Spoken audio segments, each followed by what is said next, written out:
tetap Tuhan itu aktif.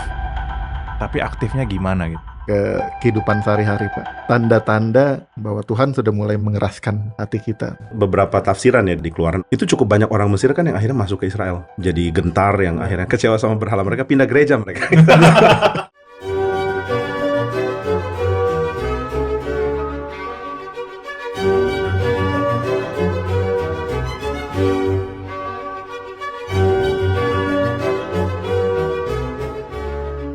Halo Pak Jimmy.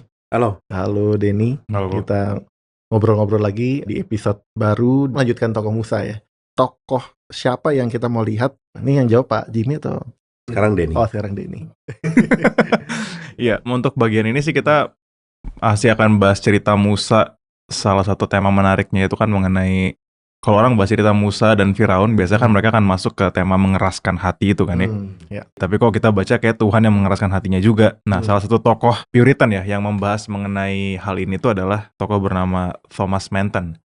Dia ini seorang hamba Tuhan yang melayani di gereja di Inggris. Dia lahir tahun 1620 dan dia meninggal tahun 1677 ya. Dia punya tulisan tuh sangat banyak ya, dan dia suka khotbah eksposisi. Nah, salah satu khotbah eksposisinya dia tuh mengenai cerita ini juga gitu, mengenai bagian ini juga. Tuhan mengeraskan hati. Specifically bagian yang mana ya? Ini mungkin orang lebih familiarnya di dalam Kejadian 10 tulah itu berkali-kali Tuhan mengeraskan hati Firaun. Dia sendiri sih pilih ayatnya dari Keluaran 4 ayat 21 ya. Firman Tuhan kepada Musa, pada waktu engkau hendak kembali ini ke Mesir. Nah, jadi Musa baru mau kembali ke Mesir. Ingatlah supaya segala mujizat yang telah kuserahkan ke dalam tanganmu kau perbuat di depan Firaun. Tetapi aku akan mengeraskan hatinya sehingga ia tidak membiarkan bangsa itu pergi. Ya, ini aneh kan, Tuhan panggil Musa untuk membawa Israel keluar dari Mesir. Tapi di momen yang sama Tuhan juga bilang Tuhan akan mengeraskan hati Firaun supaya Israel nggak dikeluarin. Ini jadi ya apa maksudnya gitu? Ini membingungkan sepertinya. Gitu. By the way, kenapa ayat ini jadi sangat sulit ya? Maksudnya kita sangat pusing gitu waktu baca ini. Karena sulit menggambarkan Tuhan secara berencana memerencanakan sesuatu yang senegatif ini gitu. Jadi pertanyaan kesulitan kita yang pertama adalah, loh kok Tuhan bikin hal yang negatif sih gitu. Dan mungkin yang kedua juga, loh berarti kita kalau punya perasaan itu Tuhan yang atur ya? Gimana? Itu kesulitannya itu kan ya, karena biasa kan mengeraskan hati itu ekspresi pemberontakan kita kepada Tuhan gitu. Tapi ini kan anehnya justru pemberontakan kita kepada Tuhan sepertinya kok Tuhan yang bikin gitu.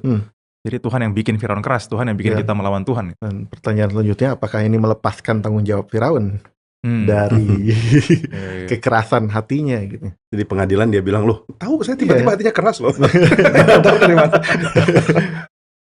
Misalnya malaikat nggak lihat nih Keluaran 4 ayat 21. Tuhan yang keraskan, bukan saya.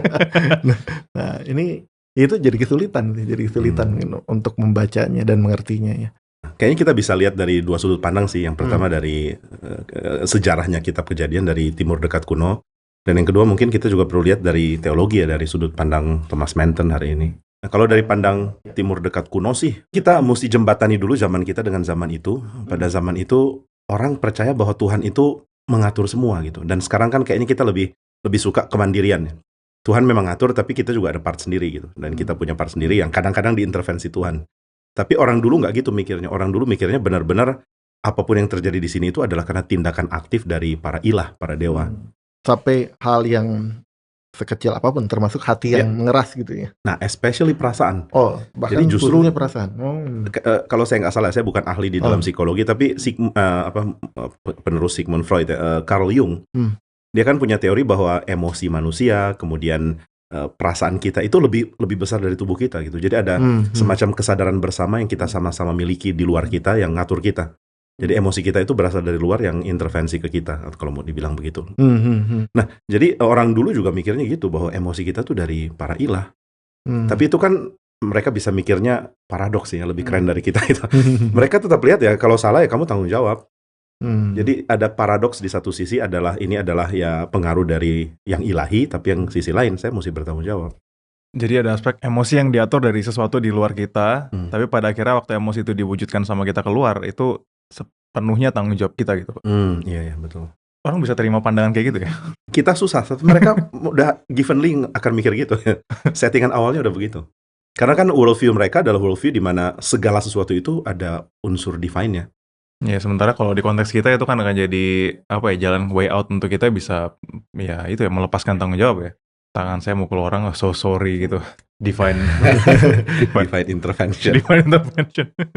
Artinya untuk mengerti ini dengan benar harus punya worldview yang sama, Pak, seperti zaman Mesir kuno atau pastinya sih Alkitab juga ada kritik zaman kuno. Misalnya Alkitab mengatakan nggak pernah loh ada banyak intervensi ke manusia, cuma Tuhan. Tapi ya itu, kalau Agustinus kan bilang kalau Tuhan punya rancangan itu jangan cuma dilihat di dalam proses rancangannya, tapi tujuan akhirnya.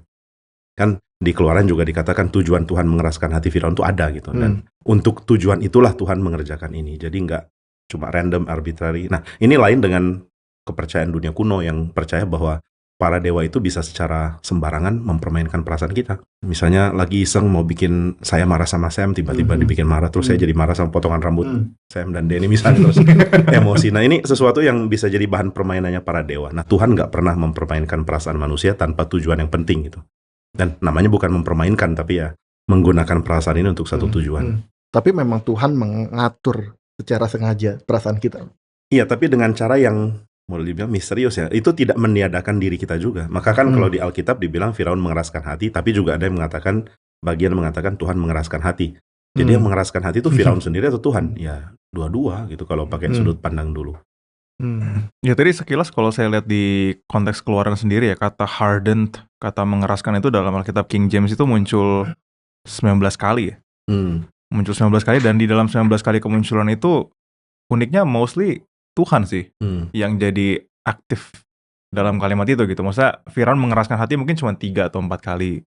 Sisanya Tuhan. Ya, karena Alkitab mau menegaskan emang ini benar-benar Tuhan loh yang mengeraskan hatinya gitu. Ya, di satu sisi Tuhan udah punya rencana dan itu termasuk melibatkan mengeraskan hati Firaun. Di sisi lain Alkitab mendismiss ada kemungkinan perasaan itu dikontrol oleh yang lain selain Tuhan. Maksudnya di atas sana nggak ada lagi selain Tuhan. Tapi Firaun berarti tidak punya power sama sekali untuk melawan ini saat itu. Pasti enggak. Kalau itu kayaknya justru Alkitab sendiri, makanya ada ayat-ayat itu ya yang Firaun mengeraskan hatinya, Firaun sendiri kan. Jadi Firaun ada kontribusi tapi dia nggak mungkin lari, misalnya Tuhan mau mengeraskan hati tapi dia lembut gitu. Dan dia menang gitu. Nggak mungkin lah. Secara apa ya? Secara aplikasi mendengar ini nih satu sisi ini mengerikan, satu sisi menenangkan juga untuk orang yang memang benar-benar percaya kepada Tuhan. Tapi gimana Pak? Baiknya melihatnya gimana Pak? Ya karena nggak bayangin orang-orang kayak Hitler gitu Pak, misalnya Pak gitu, Tuhan mengeraskan sampai segitunya gitu loh. Itu gimana? Maksudnya kalau kita pakai pandangan Ancient Near East ini, atau pakai pandangan Alkitab juga, gimana kita melihat orang-orang kayak gitu Pak? Susah banget kan terimanya. Kalau Calvin kan sorot bahwa ada bagian tentang decree of God, apa ketetapan kekal Tuhan yang memang mengerikan kalau kita lihat di sejarah. Kayaknya sangat mengerikan kalau mengatakan bahwa Tuhan di dalam ketetapannya itu merancang ada situasi seperti Nazi atau perang dunia atau pemusnahan massal, itu kan benar-benar mengerikan. Cuma ya ini adalah decree yang kita nggak bisa terima dengan gampang, tapi fakta. Maksudnya Tuhan memang siapkan itu. Cuma ya itu ya harus ada pembatas. Mungkin nanti Thomas Manton akan lebih clear menjelaskan ini ya.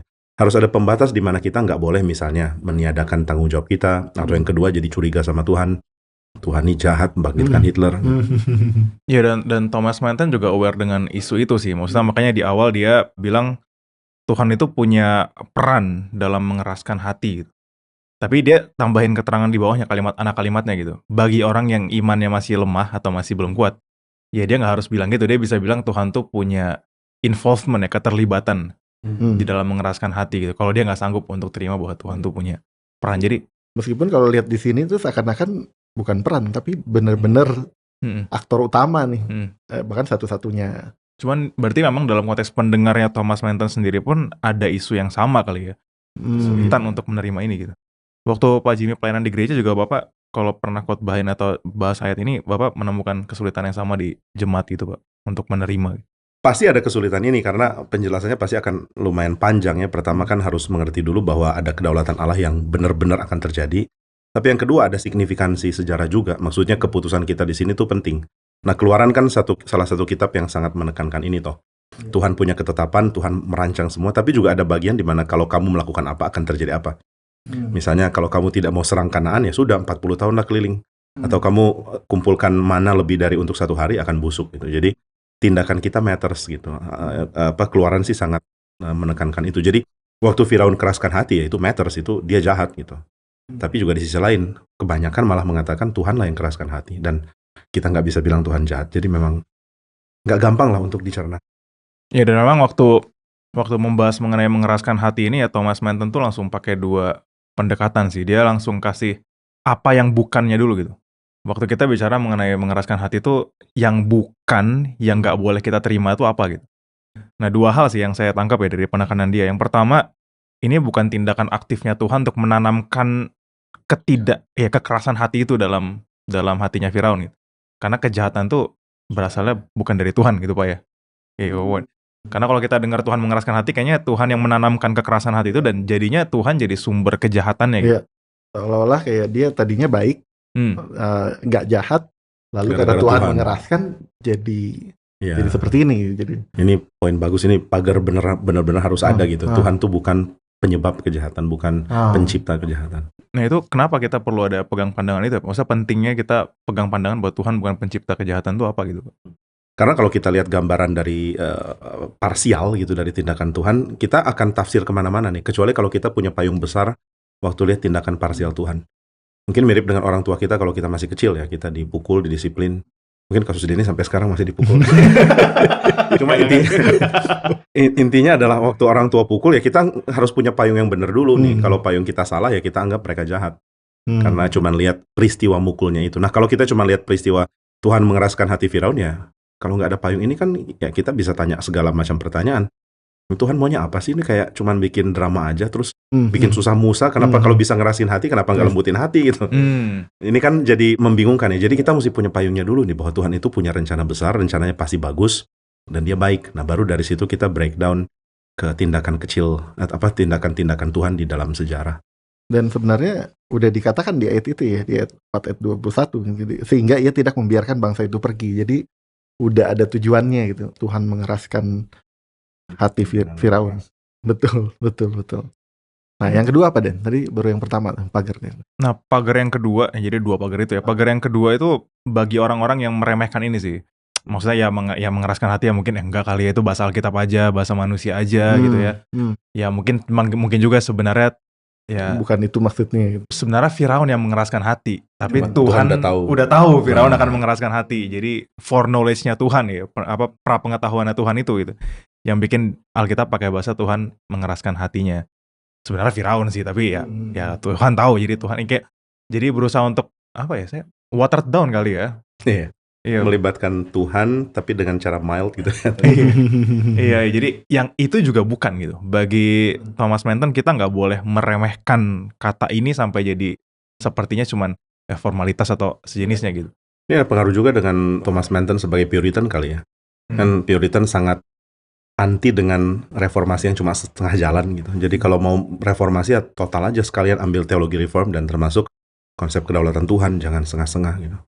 Ya, ini menarik ya Pak. Maksudnya pandangan Puritan mengenai Tuhan itu bukan cuma sangat dalam secara teologis, tapi sangat berkaitan dengan kehidupan kita juga gitu. Sangat personal dan sangat praktikal gitu. Kadang-kadang kan kita kalau terlalu dalam masuk teologi akhirnya jadi abstrak dan mengawang-awang gitu. Cuma kalau saya dapat sense kalau baca tulisan Puritan selalu sangat dekat dengan kehidupan kita gitu. Saya lupa siapa, Brian Gerrish kalau nggak salah. Dia bilang teologi ngawang itu adalah bad theology gitu, nama lainnya.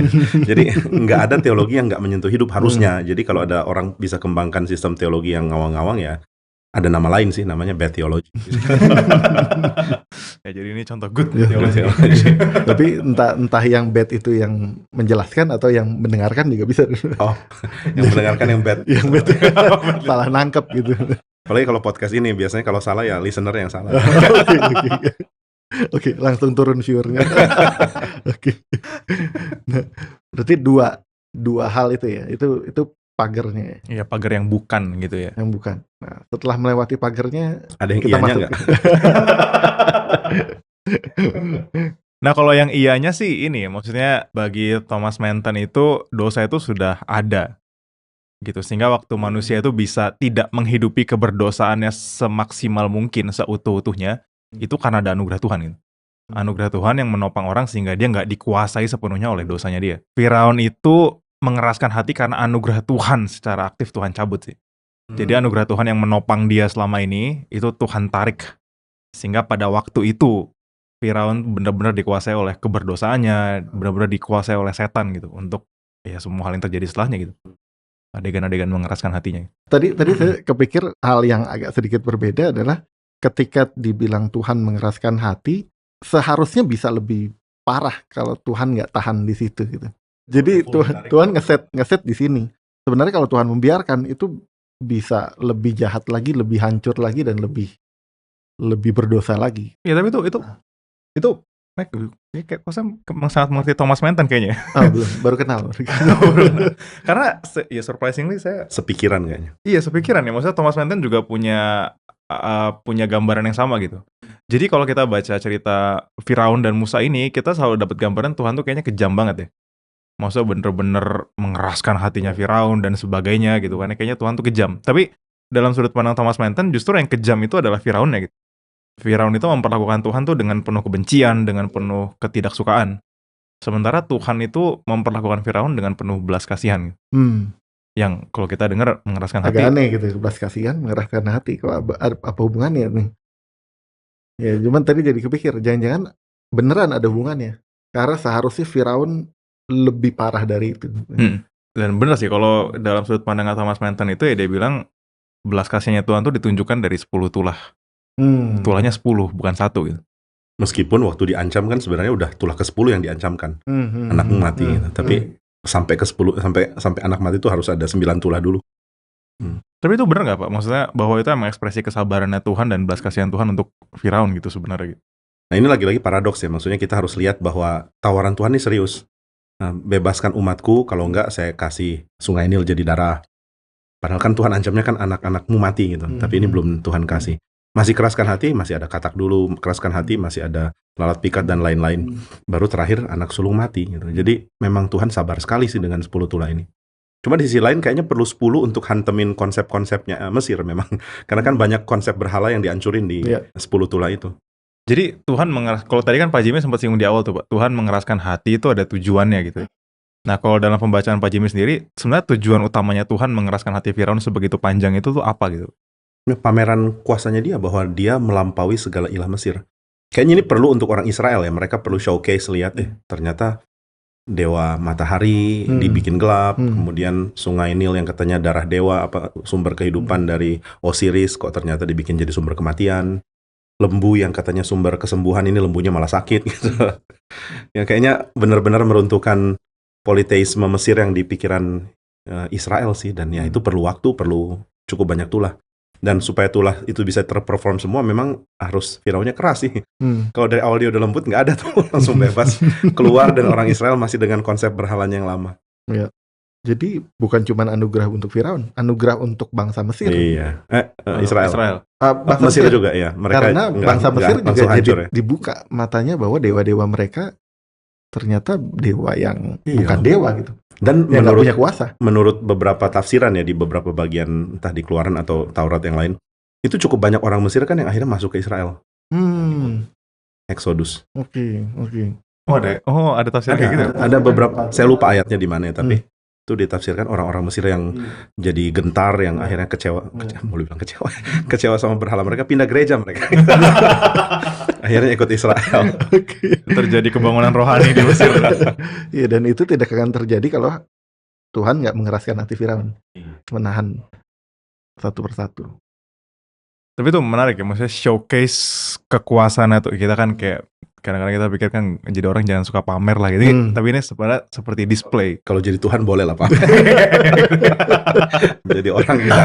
Dan justru itu pameran yang perlu gitu Pak, maksudnya gitu. Bagi orang Israel, bagi Mesir, bahkan bagi bangsa lain di sekitarnya gitu. Iya. Karena kan bangsa lain di sekitarnya juga kayak baca-baca di bagian selanjutnya mereka sering bilang, kami telah mendengar cerita tentang Tuhanmu gitu kan. Bahkan sampai Kanaan ceritanya. Itu medsosnya lumayan tuh. Humasnya keren. Tuh, ibu-ibu ngerumpi Pak. Sampai Kanaan gitu. Iya. Nah, itu baru satu tuh, Dan yang ianya. Setelah itu hal kedua. Tapi mostly kalau saya lihat tulisan Thomas Manton tuh mengcover itu sih, terkait dengan act of removing grace ya. Jadi menunjukkan bahwa Tuhan tuh membiarkan dia pada kerusakannya sendiri dan seterusnya. Tapi ya tadi nggak lepas dari belas kasihan Tuhan. Nih kayak penekanan utamanya itu sih. Cuman ya itu, bagi saya tulisan ini sangat pembahasan Thomas Manton sangat sangat menarik ya.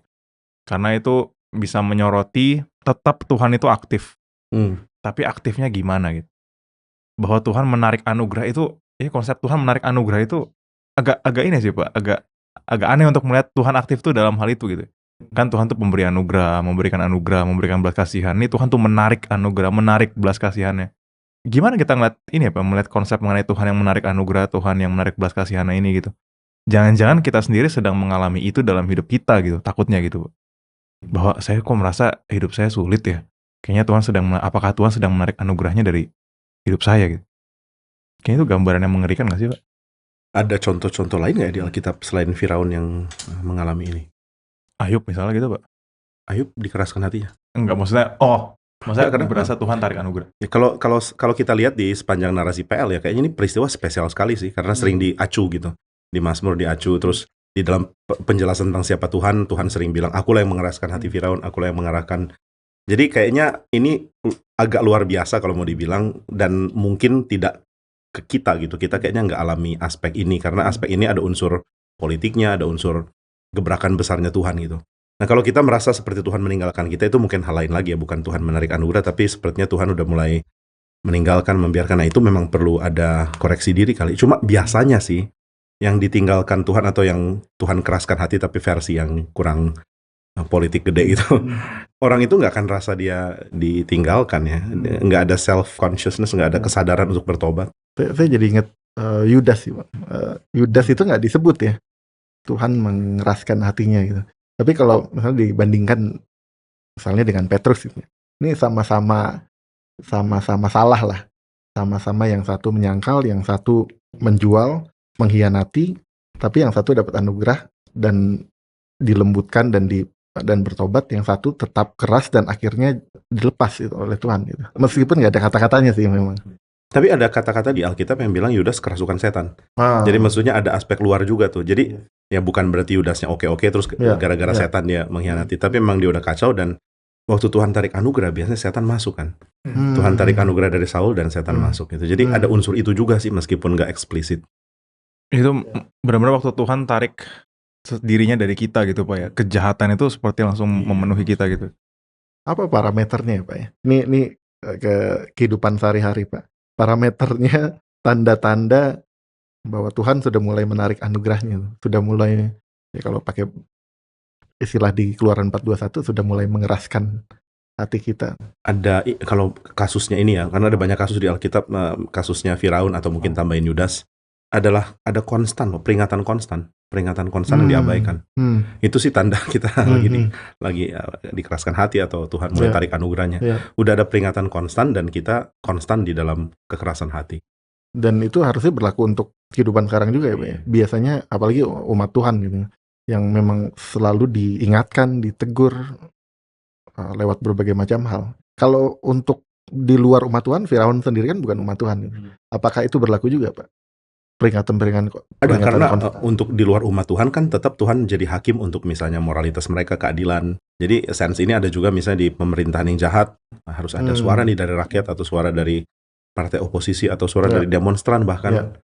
Dan kalau Thomas Manton tuh akan bilang bahwa orang tuh mengeraskan hati itu tandanya apa gitu. Ya tandanya tuh ada dua. Dia mengabaikan penghakiman yang sudah dikatakan gitu, kayak Firaun mengabaikan. Iya makanya kan Pak. Saya bertiga sosok ya kalau nomor saya Thomas Manton. Saya dapat vibes Thomas Manton. Kayaknya kan udah baca semua. Hadir di sini teman Oga. Ada yang memenuhi. Mulai salah nih. Tapi benar, maksudnya mengabaikan penghakiman yang sudah dikatakan akan datang dan menghina peringatannya gitu. Bertobatlah. Firaun kan selalu menghina itu. Siapa sih saya Firaun kok gitu. Iya, ini polanya ya masih sangat relevan. Maksudnya untuk nggak perlu jadi Firaun gitu untuk merasakan warning itu gitu. Kasihan banget ya, Firaun bukan tapi warningnya sama. Udah orang kecil keras hati lagi. ya mungkin nggak perlu sampai 10 tulah gitu. Tapi lewat mungkin teguran orang tua, teguran teman, teguran guru atau dosen, teguran hamba Tuhan misalnya. Dan kadang yang sesimpel itu ya, maksudnya kayak let's say misalnya pemuda suka hidup seks bebas atau pakai narkoba dan sebagainya, terus diperingatkan sama orang kan, kamu jangan begitu terus, ini tindakan yang nggak sesuai dengan isi hatinya Tuhan gitu. Dan dia simply bilang, terserah lah Tuhan ya Tuhan mau apa segala. Itu kan bagian dari respon Firaun juga kan ya. Dan jangan mengetes kesabaran Tuhan juga ya. Nggak selalu Tuhan sesabar ini.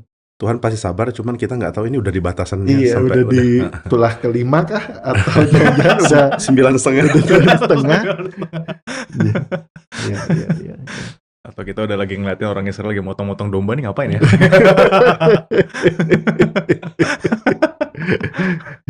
Maksudnya saya pikir kita kan sering ngelihat Firaun dalam konteks yang negatif. Tapi kadang-kadang mungkin Alkitab itu kan berfungsi lebih kayak cermin juga ya. Kadang-kadang justru kan poinnya Alkitab lagi mau bilang, ya kamu kan lagi menghidupi kehidupan Firaun itu toh, dengan reaksi kita gitu. Itu yang kadang kita paling miss sih, kita ketahuan Firaun mengeraskan hati, parah. Luar biasa ya kalau kita bahas Puritan, kita pun jadi reflektif ini bahasnya. Agak beda sama sebelum-sebelumnya Pak, sama episode sebelumnya. Oke. Tapi itu maksudnya pentingnya merefleksikan kebenaran Tuhan gitu Pak ya. Itu kayak khas Puritan juga sih ya. Harusnya sih khas Kristen ya. Harusnya semua tradisi ada itu ya.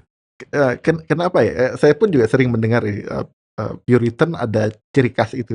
Apakah memang ada keunikan tersendiri Pak? Kalau boleh nih agak belok sedikit ke tokoh-tokoh Puritan. Kalau dulu ada kelas dari Pak Samueling bahas tentang Puritan, dan dia bilang ya memang salah satu targetnya Puritan adalah pertobatan semua. Jadi sasaran besarnya maksudnya yang paling terlihat itu kan politik. Mereka mau ada kondisi politik yang berubah, bahkan menawarkan penyeimbangan kekuasaan dengan adanya parlemen gitu. Tapi ya masa cuma raja yang ditegur?